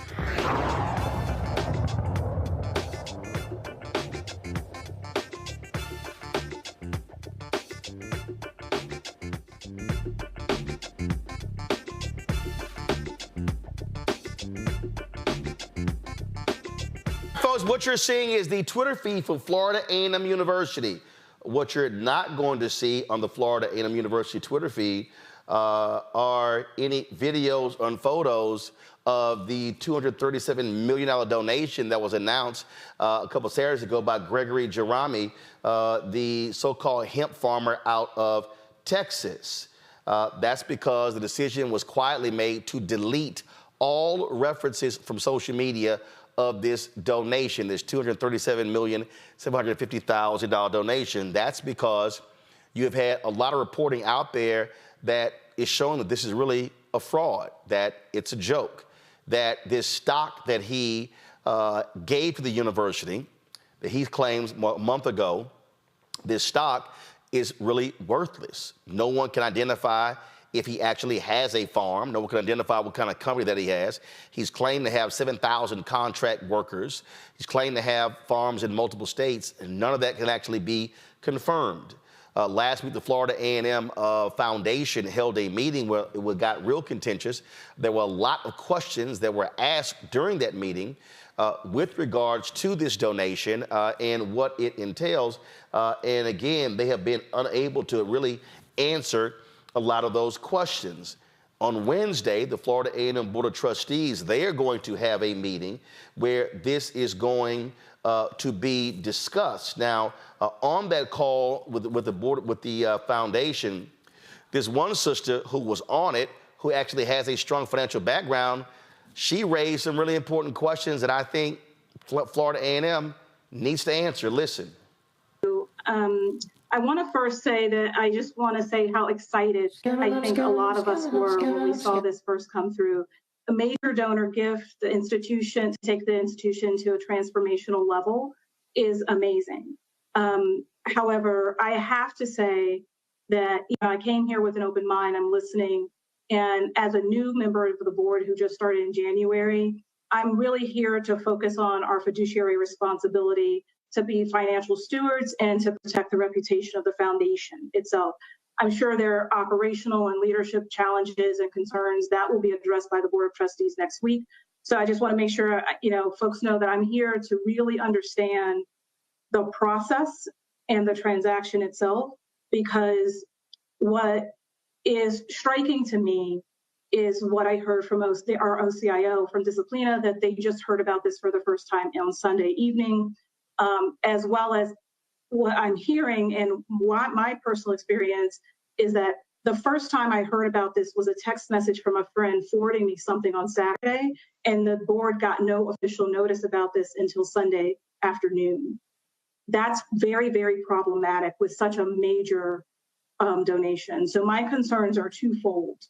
One is about the overall process and financial controls, how staff is able to do 9-figure level on behalf of the foundation board without the foundation board knowing about it, signing contracts, et cetera. So how did we get this far without knowledge of the transaction or the donor by the OCIO or the board? How are we thinking about contracts and review and execution of those contracts? And how is the board being informed after the fact? Because if the document that I saw, the agreement that I saw, is the final agreement, it's not even fully executed. So if you take note on the signature lines, the donor line is empty. It's not signed. And so those types of things are very concerning. And then moving on to the transaction itself, and those would be concerning if this was cash or if this was a public stock and we could liquidate and we could move it into our investment policy, et cetera. The process itself, I am very concerned about how this took place and how we're here. Now listening to the transaction history, how this donor came to us, the process internally that took place, some things that are very obvious are that we didn't have a formal due diligence process because I was simply going to ask for the due diligence report and third-party valuation to try to quell a lot of the questions. But what I just heard is that it didn't exist and that we're deferring valuation until later when we're making public announcements. And so the structure of the deal, I think we started hearing it with questions with Disciplina, are these restricted shares? How is it structured? Who was the issuing company? So we got that answered. How are we vetting the due diligence? Is there a KYC report, et cetera? And so where I'm going to leave this, because I think we can't answer the questions I originally had, is really going to President Robinson. I need to understand from you, when you were aware, how are you involved in this process, and what was the decision-making thoughts around excluding both the board of the foundation as well as from the vice chair's announcement yesterday, apparently talk your shit, kid! To get to this position to make a public announcement the way we did. I would like to hear from you, your level of involvement, when you knew how decisions were made up to this point. Yeah, thank you very much. Director Kidd, I have been involved in the process pretty much all the way along. When the money proposed gift, rose above a certain level. 4 seconds. I was informed by Ms. Simmons enough, and I have been following it throughout. At the time, it rose to the level of a stock change when the NDA agreement was made. I was committed to honoring that agreement, which indicated that I could not share them. Not only with this board, but also with my board chair as well. She was made aware of this event, of this activity on Saturday, like so many other people were. And so I was compelled by the NDA agreement not to violate that for the potential of losing what we thought was a great opportunity at the time. And that's really, I don't know if we violated any Foundation Board of Directors policy or procedure when it came to this gift receipt. But I do think it's something worth considering how we might handle such gifts in the future.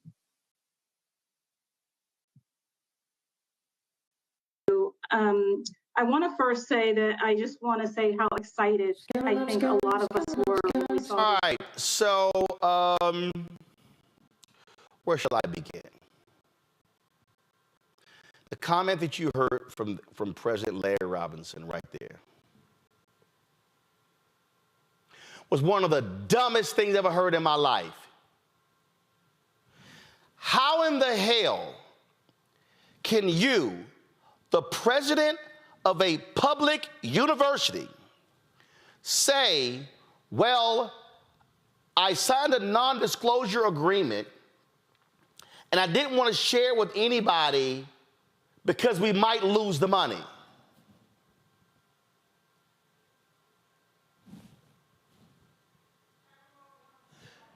You are the president of a public institution.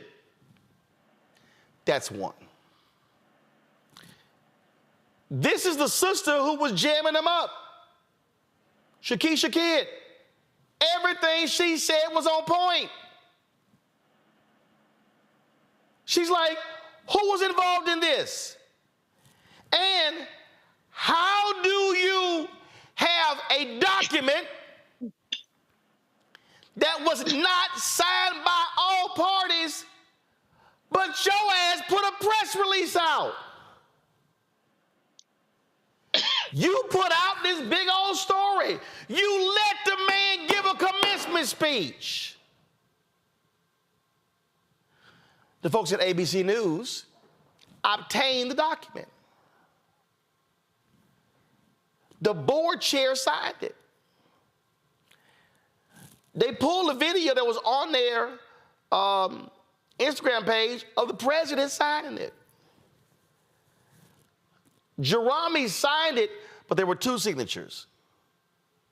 There was one for the trust representative and one for Jerami. The trust line was empty. So how in the world do you come out publicly and tell the world that you got a $237,750,000 donation that to the layman or the laywoman, you think, yo, somebody actually gave them $237,750,000. No. You come to find out that it was $237,750,000 worth of stock in a company that nobody from Florida A&M checked to see even exists. He valued the 15 million shares at $15.85 in a non-existent company. And you touted this. And it went public. And you celebrated it. And you let him give a commencement speech wearing them sharecropper shoes.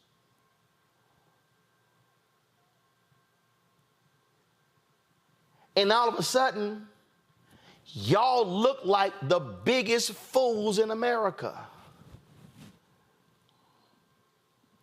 Let me just go ahead and say this, because here's the whole deal. The board can't fire everybody. The board of trustees can only fire the president. The board is going to meet on Wednesday. If it is absolutely true that the board chair of Florida A&M Board of Trustees, if the board chair of Florida A&M Board of Trustees was aware of this gift, and if the board chair signed this document with the Isaac Batterson Family 7th Trust, if that is the case, the board chair needs to be replaced.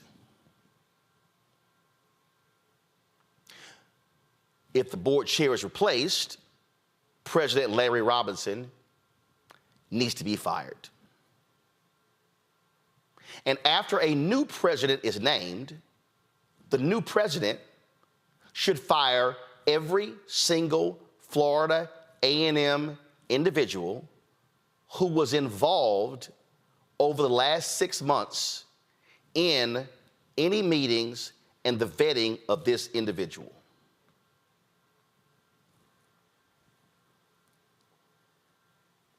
I'm very well clear in terms of what needs to happen here. Because if you're the president of the university and you do not tell your board, tell your foundation, tell anybody about any of this, that's crazy. The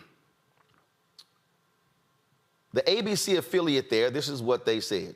In the document FAMU's Public Records Department provided ABC 27, the following people signed the agreement. Gregory Jerami, Family Foundation representative, who we now know is a joke. Larry Robinson, FAMU president, he needs to go. Shanta Friday Stroud, vice president, university advancement, and executive director of the FAMU Foundation, she needs to be fired, or she needs to resign, because this is what it says. In the agreement copy provided, there is no signature on the line for the Isaac Batterson Family 7th Trust representative. ABC 27 asked FAMU's Public Records Department about this. We're waiting to hear back. It laid out a 10-year donation schedule, all this stuff. Oh, it had all this stuff in it.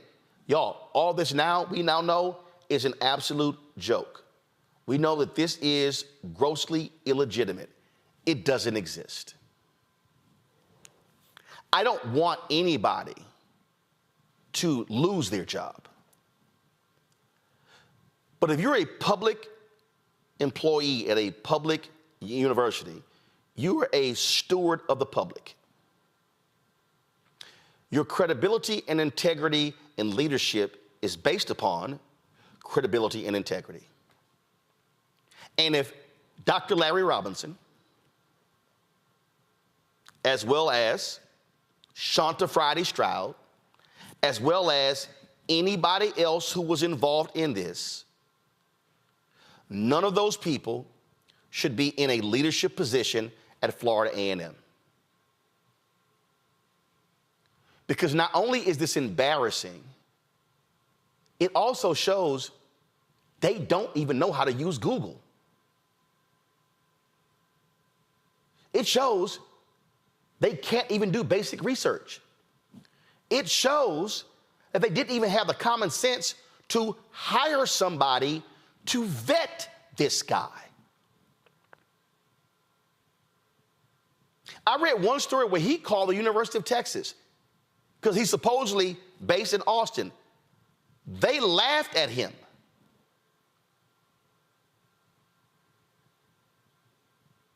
You publicly announce a deal that wasn't even fully executed.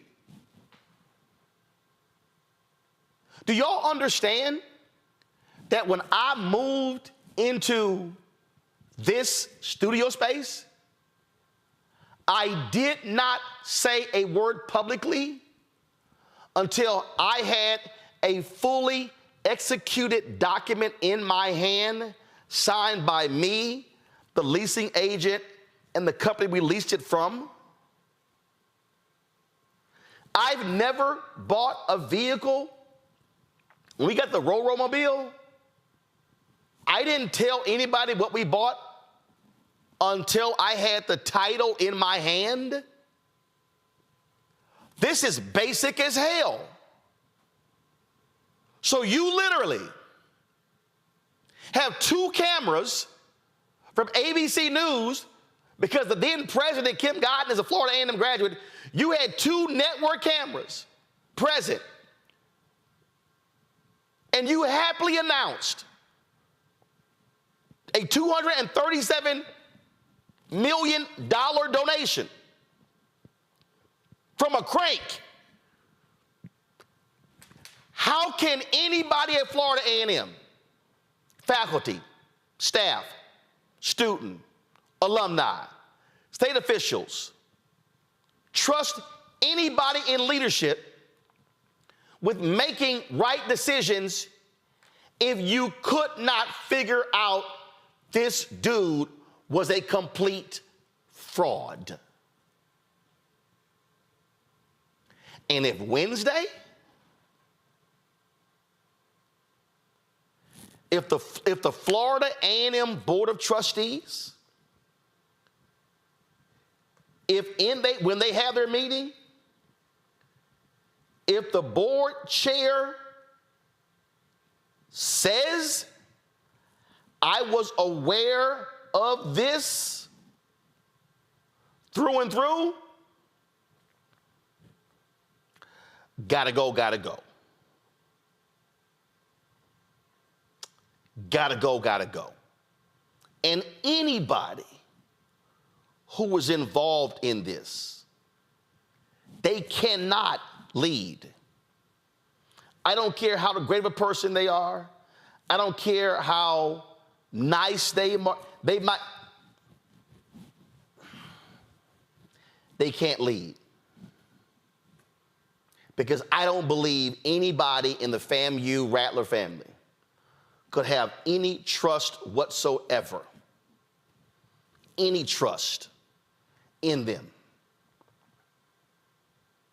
Kristen Harper, she's the chair. She is the founder and CEO of Driven to Succeed, LLC, which provides market research, brand strategy consulting, keynotes, and training on leadership and emotional intelligence for Fortune 500 companies and rising leaders. There is no way, if she was aware of this deal, she could lead a board chair.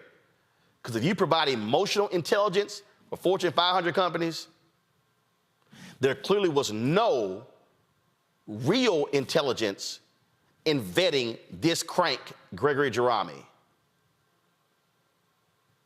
Julian, you're the president emerita of Bennett College. And I'm sure over the years, you have had people come to you wanting to give to Bennett. I'm sure you've had people come to you, Julian, promising all sorts of grand and wonderful things. And I'm sure you probably went, okay. Well, please hand me your card, and we look forward to talking with you.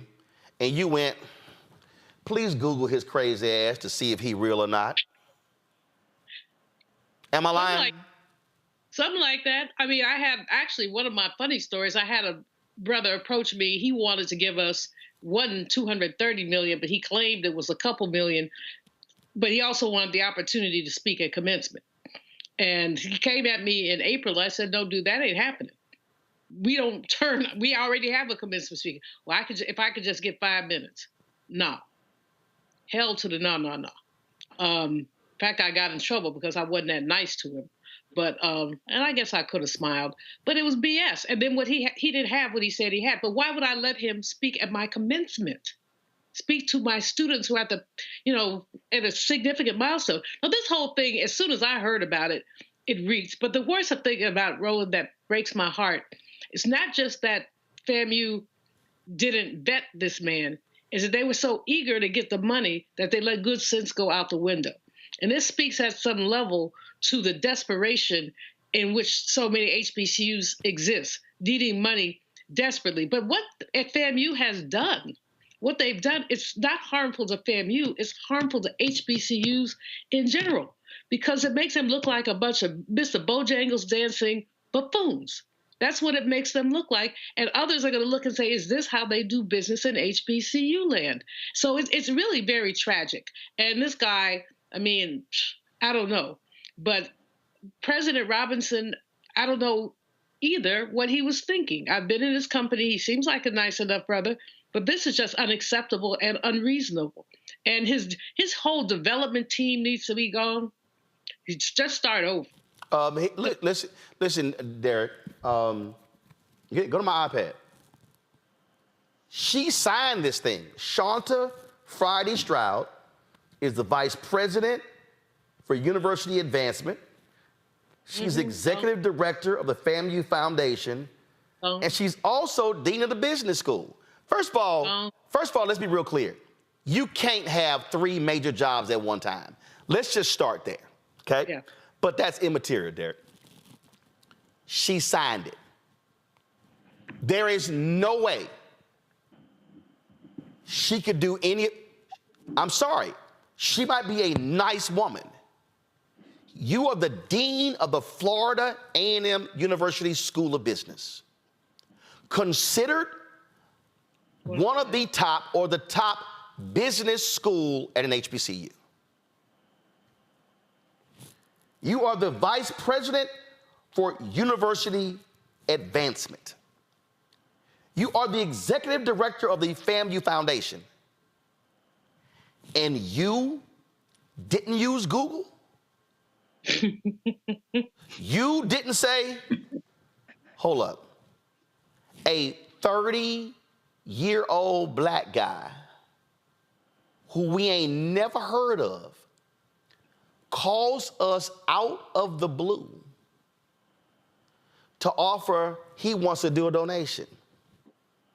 And you never uncover the previous donation to Coastal Carolina, $95 million that fell through. And you move forward with an announcement. You sign a document he never signed. There's no representative for the trust, and the money was coming from the trust. I'm sorry, Derek. Nice people sometimes gotta be fired. Hello. And they should have resigned by now.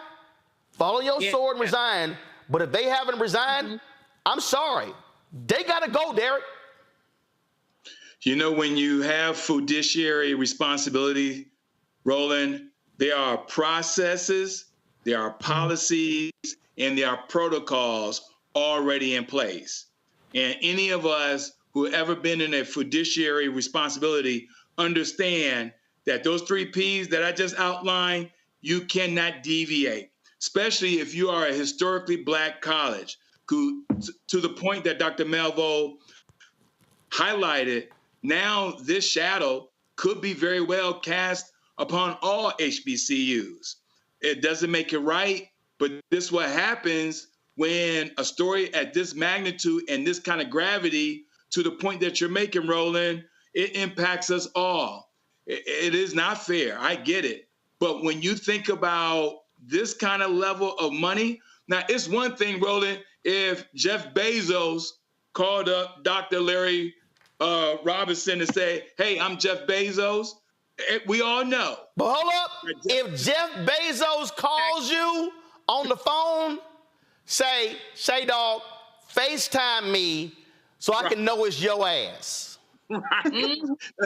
That's exactly right. Because even if it's Jeff Bezos, Roland, we will still take Jeff Bezos through the process and make sure the protocols and all the requirements of the policies are in place. And guess what? And even if Jeff Bezos was sitting right there and we signed the documents and then I went, hold up, dog, you didn't sign. We ain't announcing a damn thing until I see a fully executed agreement. And any line that's empty is not a fully executed an agreement. And I'm firing the Florida A&M General Counsel. Because Renita, the Florida A&M General Counsel, should have said, hold up. I got the president. I got the FAMU Foundation and Gregory. There's a line missing. There's a line for the representative of the foundation. This is not a fully executed document. We are not going to publicly announce this until all parties have signed the document. I'm sorry. They got to go, Renita. Well, and that's what I'm wondering is, did he even run it past their counsel? Because, and that's my question, because when he saw that they did not sign, that didn't trigger anything in his mind to say, maybe I need to speak with the university attorneys to ask them, doesn't this seem weird that they didn't sign? I mean, I have my own consulting business that I run. And let me tell you this, when I'm giving a client a contract, an agreement, I actually would let them sign first before I sign, because I really want to make sure that they are locked in. And so the fact that that didn't ring any alarm bells for him is amazing. The other thing that's amazing too is, like we've all talked about, if this trust doesn't even exist, it's not even real, then that lets us know that he had never heard of this trust when they approached him. So why would he not go and try to Google and see if he could get any information about them? As for the other people that were involved, yes, they should have done their due diligence, but I bet you money when the details come out on this, they all are probably going to say, which is probably the truth, that they assumed the presidents would have done, that the president had done his basic research as it relates to this agreement. I bet you that's what they will say, is that they probably could not imagine a situation where the president had not done the research, because that's what anybody would do. If somebody approaches you to say they're going to give you something and you never heard of these people, and it's a really large gift that you don't just find walking down the street, like, it's all just kind of unbelievable. It's unbelievable. And here's the deal. It's not the president's job to vet the thing. It's a VP of development. Stuff comes to your desk. The president, if the president were aware, should have said to the director of development, are you sure this is real? Let's talk about it. But the director of the development is the one who dropped the ball, not the president. No, hell no. Hell no. You know why? I listened on that call last week. I forgot the woman who was talking. I'm sorry, I don't have the name right now. But on the call, I can't use the precise words, but she said on the call that some skeptical things came forward. I forgot the precise language, but she mentioned that there was something that came up, and she said President Robinson said move ahead with him giving the commencement address. That part, okay, you're right. I listened to the call about an hour before I came in and did the show. I forgot the precise language. I'm paraphrasing. He made the call. And here's the other deal. FAMU, they've now taken the stuff down from social media. This ain't down. People got pictures. Hold on, no. This wouldn't. Come on, Anthony, come on. This will never go down. This is President Larry Robinson introducing Gregory Jerami at the 2024 May commencement at Florida A&M. And now every single graduate in the 2024 class for the rest of their lives are going to have to deal with the reality that a fraudster was their commencement speaker, and their university did not have enough common sense to properly vet this man and look at his background. As a matter of fact, turn audio up. Grown locally by Patterson and local farmers. His journey showcases resilience, innovation, and service, making history as the youngest African-American industrial hemp producer in Texas and the largest African-American commercial hydroponic warehouse farmer in the state of Texas as well. Ladies and gentlemen, please give a warm Rattler welcome to our speaker, Mr. Gregory Jerami.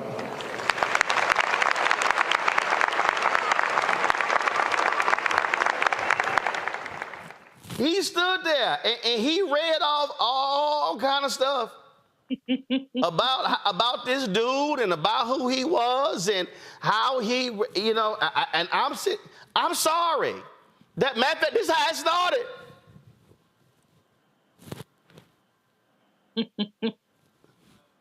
Come on, guys, audio. Products in Texas. Mr. Jerami overcame early adversity to become a prominent figure in the industrial hemp industry and a pioneer in producing and selling high-quality hemp seeds. He was born in 1993 with opioid addiction and other health complications. When he was 2.5 years old, he was adopted by his foster mother, whose love and support helped him to overcome his physical challenges. With his determination and guidance from mentors like former Arlington, Texas Mayor Robert Nance Cluck Jr. and a Merrill Lynch banker, Mr. Jerome honed his sense of civic duty and financial skills. He transformed a small lawn care business into a prosperous property management venture, then delved into investment, consulting, recognizing opportunities in southern farming. In 2021, he formed Batterson Farms, a San Antonio, Texas-based hydroponic farming and hemp plastic industry that aims to produce bioplastics and fresh organic products year-round, grown locally by Batterson and local farmers. His journey showcases resilience, innovation, and service, making history as the youngest African-American industrial hemp producer in Texas and the largest African-American commercial hydroponic warehouse farmer in the state of Texas. Julian, if you're going to stand up there and read all of that stuff about his background, don't you think somebody should have said, is all of this stuff verified? Where did you get it from? Somebody should have. There should have been somebody in his office, a speechwriter, somebody, the communications person, somebody who would have looked at this. I mean, it seems quite far-fetched and fantastic, and so somebody just as a matter of course. But we could go all the way back to the basics. How come nobody Googled the dude? Just Google it, put his name in there. Because I never heard of I don't think any of us have heard of this foundation or this farm that he has. It's just common sense. I mean, I Google somebody before I have coffee with him. Just because I'm nosy. I want to know what's up. So, I mean, no, it is really a disgrace on FAMU, and it's a great disgrace on HBCUs. And it's very, again, it partially shows how eager we are to get money for our schools, but also shows how stupid, and I use the word stupid advisedly, stupid some folks are not to check stuff out. You got to check it out. It's so embarrassing. I mean, I feel embarrassed for FAMU. And I think about the sister you had on, who's the dean of the business school and the VP of advancement and what else? Or something else. And executive director of the Florida A&M Foundation. Well, often the VP of advancement, they often couple those roles, often, but not always. But Sybil Mobley, who was the illustrious dean of that business school, who was an amazing Black woman, I mean, she's turning over. She is doing, she's turning over in her grave. That woman did so much for that university. She was such a strict taskmaster. I cannot imagine anything like this happening under her watch, because she checked everything, down to the details. So it's so embarrassing. And as I said, it's a black mark on FAMU, which I hope they can recover from. But the only way they're going to recover, and Roland, you're right, somebody needs to fall on their sword. But people need their jobs, I guess. But this is one where I screwed up. I'm out of here. That's one of those. Yeah, I just simply, come on. I mean, they organized a call with media. Y'all, go to the Tallahassee Democratic story. During Monday's call, Jerome explained how his journey of building up his wealth over time started with a landscaping and property management business that he owned before selling it in 2016.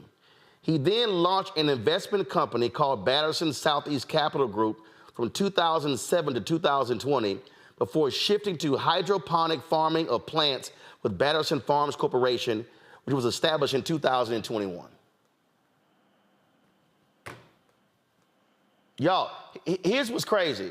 In April 2023, Texas-based TV station KAMC reported that Jerome, said to be the youngest African-American hemp producer in Texas, bought 114 acres of land with 7 warehouses with the goal of hiring 600 people and building the largest commercial hydroponic site in West Texas. Jerome said he currently has only a few full-time administrative employees, but about 7,000 indirect and contract employees that he expects to grow to a little bit over 10,000 by the end of the year. He said he has about 2,500 plants per acre, but he declined to share his annual revenue or net worth. Here's, again, this is real basic for me, and I said this last week, Renita, Derek, and Julian. If I'm Florida A&M and somebody trying to give me $237 million in stocks, we're gonna have a meeting at your offices. Mm-hmm. We're gonna fly out to meet with you. Mm-hmm. I need to see your company. I need to see. Oh, that land, he brought a TV crew with him. That land is still available. He never bought it. Mm-hmm. This is what I'm talking about. And in this same article, the Texas Hemp Organization, the largest, I gotta find it in here. I forgot the guy's name.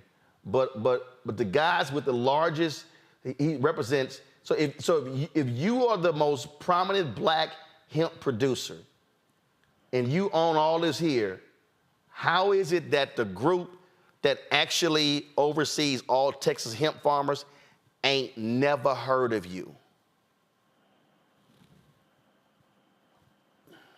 I'm sorry, y'all. This is, at the end of the day, heads gotta roll. Mm-hmm. And it can't be one. If the board chair knew, board chair gotta go. And the board gotta fire the president. And whoever they install as a new president, he got to fire at least 5, 6, 7, 8, 10 people. I know that might gut the leadership of Florida A&M. But y'all, this is a massive screw up. Massive. They had already outlined how they gonna spend the money. Oh, $100 million going to athletics, and we got money. Y'all, this thing detail how they gonna spend this. Oh my Lord. The dean of the business school, she talked about, we done had the stocks for a month. The stocks are in this. If anybody came to me right now and said, Roland, I'm gonna give you 1,000 shares in my company and the shares are worth $15.85, I'm gonna go, what company? Where you located? What business do you do? We're gonna sign non-disclosure agreements. You're gonna have to provide me financials. Y'all, this is unbelievable. I'm just gonna end on this note. The Board of Trustees meets y'all on Wednesday. We're gonna see what they decide. Yeah, this is awful. I'm gonna deal with the UNC Chapel Hill stuff tomorrow, the whole DEI stuff. Hell, I got Julian, Ronita, Derek. I gotta take a break. I just gotta go in and get me some water. Because I spent time this weekend thinking about this here, and I just could not wrap my head. Y'all, I ain't lying. I could not wrap my head around how this even got to an announcement and let the man give a commencement speech. And somebody sent me a note, literally on the phone call, Stroud said on that Zoom last week, doing their research, quote, she found some sketchy stuff, unquote. And the president said, yeah, let's still move forward. We'll let him get a commencement speech. If I was Larry Johnson, I wouldn't even Google it. I would say, wait a minute, his company's in Texas? Let me call Roland Martin. Because if this company is in Texas, there's one person that knows all of Texas. And if I don't know, and if I don't know him, I'm gonna call a group of folk who I know in Austin. Y'all ever heard? Do y'all know how many times that's happened before? Somebody has called me, hey Roland, so-and-so say he's a big businessman in Houston. I ain't never heard of him. Let me call some folk. Hey man, ain't nobody heard of this dude in Houston. Nobody. Right. Buyer beware. That happens all the time. You know what, Roland? The only blessing up in here is that the white folks don't pay attention to black folks, so this is not on the front page of the New York. Oh, no. Because it's the kind of thing. No, it's made Politico, the New York Times. It's made all of them. And look, I don't care about white folks. I don't care about white media. It's made our front, and it's been an embarrassment to the school. I can't trust you making a decision down the road if you couldn't sniff out this fraud. And this was an easy one to sniff out. This wasn't even hard. He ain't got no real business. Imagine if you got a real company. He didn't even have a real company. Y'all, I can't. All right. Julian, Derek, Renita, I appreciate y'all being, but ooh, Lord, yeah, I got to go. Thank y'all being on the show. Folks, that's it. If y'all, Lord, I know it's 106 HBCUs going, ooh, I'm glad his ass did not call us. Woo, I'm glad he didn't call us. All right, y'all. Support us in what we do. Join the Bring the Funk fan club. Senior checking money order to P.O. Box 57196, Washington, D.C. 20037-0196. Cash App, $RM Unfiltered. PayPal, R Martin Unfiltered. Venmo is RM Unfiltered. Zelle, Roland at RolandSMartin.com. Roland at RolandMartinUnfiltered.com. Download the Black Star Network app. Apple phone, Android phone, Apple TV, Android TV, Roku, Amazon Fire TV, Xbox One, Samsung Smart TV. Be sure to get my book, White Fear, How the Browning of America is Making White Folks Lose Their Minds, available at bookstores nationwide. Get your audio copy on Audible. Yes, that's me reading it as well. All right, folks, I'll see y'all tomorrow. Lord have mercy.